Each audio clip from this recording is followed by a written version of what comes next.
ಗುಜರಾತ್ ರಾಜಧಾನಿ ಅಹಮದಾಬಾದ್ನ ವಿಮಾನ ನಿಲ್ದಾಣದ ಬಳಿ ಭೀಕರ ವಿಮಾನ ಅಪಘಾತ ಸಂಭವಿಸಿದೆ. ಟೇಕ್ ಆಫ್ ಆಗುತ್ತಿದ್ದಂತೆ ಏರ್ ಇಂಡಿಯಾ ವಿಮಾನ ಪತನಗೊಂಡಿದೆ. ವಿಮಾನ ನಿಲ್ದಾಣದಾದ್ಯಂತ ದಟ್ಟ ಹೊಗೆ ಆವರಿಸಿದೆ. 242 ಪ್ರಯಾಣಿಕರಲ್ಲಿ ಬಹುತೇಕ ಮಂದಿ ಮೃತಪಟ್ಟಿರುವ ಸಾಧ್ಯತೆ ಇದೆ. ಗುಜರಾತ್ನ ಅಹಮದಾಬಾದ್ನಲ್ಲಿ ವಿಮಾನ ಪತನಗೊಂಡಿದ್ದು, ಅಹಮದಾಬಾದ್ ಏರ್ಪೋರ್ಟ್ ಬಳಿ ಟೇಕ್ ಆಫ್ ಆಗುತ್ತಿದ್ದ ಏರ್ ಇಂಡಿಯಾ ವಿಮಾನ ಏಕಾಏಕಿ ನೆಲಕ್ಕೆ ಅಪ್ಪಳಿಸಿದೆ.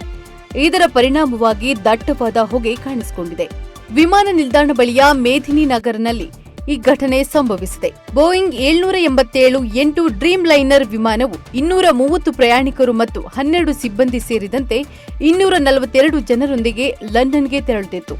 ವಿಮಾನವು ನಗರದ ವಿಮಾನ ನಿಲ್ದಾಣದಿಂದ ಸ್ವಲ್ಪ ದೂರದಲ್ಲಿರುವ ಫೋರೆನ್ಸಿಕ್ ಕ್ರಾಸ್ ರಸ್ತೆಯ ಬಳಿ ಭೀಕರ ಅಪಘಾತಕ್ಕೆ ಈಡಾಗಿದೆ.